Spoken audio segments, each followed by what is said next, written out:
Estudo Bíblico. Série Ouvindo a Voz de Deus. Apresenta estudo número 8, o Milênio. No estudo anterior, aprendemos que Jesus virá nas nuvens, com milhares e milhares de anjos tocando trombetas. A Bíblia diz que ele vem de maneira visível, literal, e que todo olho o verá. Aprendemos que, por ocasião da volta de Jesus, haverá 4 classes de pessoas nesta terra. A primeira é composta pelos justos mortos, que farão parte da primeira ressurreição. A segunda classe é a dos justos vivos, que serão transformados e levados para o céu juntamente com os ressuscitados. A terceira classe é formada pelos ímpios mortos que permanecerão na sepultura. A quarta classe é a dos ímpios vivos, que serão mortos pelo resplendor da glória de Cristo. Hoje vamos aprender um pouco mais sobre o milênio. A palavra milênio não existe na Bíblia, mas ela significa um período de 1000 anos, que aparece 6 vezes em Apocalipse, capítulo 20, versos 1 a 10, referindo-se ao período entre a primeira e a segunda ressurreição. Sabemos que durante esse período, os justos estarão com Cristo no céu. O que eles estarão realizando? Como ficará a terra durante os 1000 anos? O que acontecerá no final desse período? Durante o milênio, os salvos participarão de um juízo chamado juízo de comprovação. Sobre esse assunto, o apóstolo João escreveu em Apocalipse, capítulo 20, verso 4. Vi também tronos, e nestes sentaram-se aqueles aos quais foi dado autoridade de julgar. Vi ainda as almas dos decapitados por causa do testemunho de Jesus, bem como por causa da palavra de Deus, tantos quantos não adoraram a besta, nem tampouco a sua imagem, e não receberam a marca na fronte e na mão, e viveram e reinaram com Cristo durante 1000 anos. E o apóstolo Paulo, em 1 aos Coríntios, capítulo 6, versos 2 e 3, afirma: Ou não sabeis que os santos hão de julgar o mundo? Ora, se o mundo deverá ser julgado por vós, sois acaso indignos de julgar as coisas mínimas? Não sabeis que havemos de julgar os próprios anjos? Quanto mais as coisas desta vida. Esse julgamento que ocorre durante o milênio não decide quem está salvo ou perdido.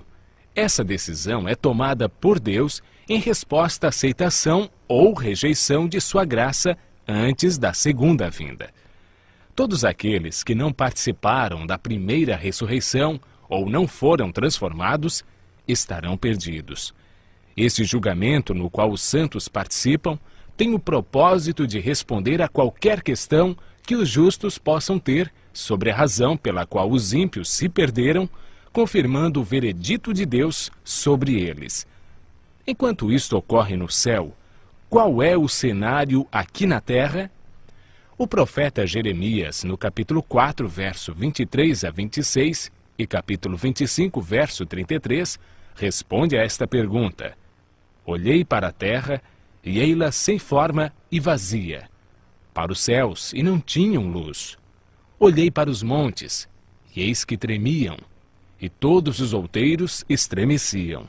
Olhei, e eis que não havia homem nenhum, e todas as aves dos céus haviam fugido.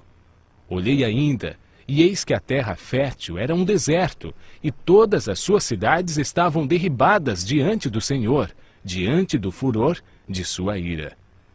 Os que o Senhor entregar à morte naquele dia se estenderão de uma a outra extremidade da terra.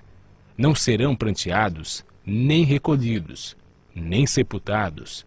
Serão como esterco sobre a face da terra.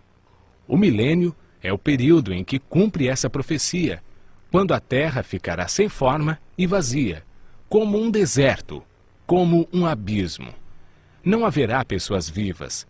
As cidades ficarão todas derribadas e destruídas diante da vinda de Cristo. A terra ficará cheia de mortos, sem haver quem os sepulte. Estas circunstâncias são a cadeia que prende Satanás a esta terra, contemplando o resultado de sua obra de morte e destruição, conforme descrito por João em Apocalipse capítulo 20, versos 1 a 3. Então, vi descer do céu um anjo. Tinha na mão a chave do abismo e uma grande corrente. Ele segurou o dragão, a antiga serpente, que é o diabo, Satanás, e o prendeu por 1000 anos. Lançou-o no abismo, fechou-o e pôs selo sobre ele, para que não mais enganasse as nações, até se completarem os 1000 anos. Depois disto, é necessário que ele seja solto pouco tempo. Após os 1000 anos, ocorre a segunda ressurreição, a ressurreição dos ímpios. Apocalipse capítulo 20, verso 5 afirma: os restantes dos mortos não reviveram até que se completassem os 1000 anos. Eis agora o grande drama do Apocalipse. Acabaram-se os 1000 anos. Deus ressuscita todos os ímpios e, consequentemente, Satanás é solto de sua prisão. Apocalipse capítulo 20, verso 3, diz que depois disto, ou seja, depois do milênio, é necessário que ele seja solto pouco tempo. Por que por pouco tempo? Porque Satanás realizará a sua última obra de engano na terra, preparando um grande exército tão numeroso que a Bíblia diz que será como a areia do mar para atacar a cidade santa, a Nova Jerusalém, que João viu descer do céu. Esse maravilhoso acontecimento é descrito por João em Apocalipse capítulo 21, verso 2. Vi também a cidade santa, a Nova Jerusalém, que descia do céu da parte de Deus, ataviada como noiva adornada para o seu esposo. Enquanto isso, Satanás reúne o seu grande exército. Ele tem milhões de pessoas que foram ressuscitadas na segunda ressurreição. Apocalipse, capítulo 20, verso 9, diz que marcharam então pela superfície da terra e sitiaram o acampamento dos santos e a cidade querida. Desceu, porém, fogo dos céus e os consumiu. O fogo que destruirá Satanás e os ímpios purificará a terra da poluição do pecado. Deus banirá para sempre a tristeza, a dor e a morte. Os justos, então, receberão a nova terra. Hoje aprendemos que o milênio é o reinado de 1000 anos de Cristo com os seus santos no céu, entre a primeira e a segunda ressurreição. Durante esse tempo, serão julgados os ímpios mortos.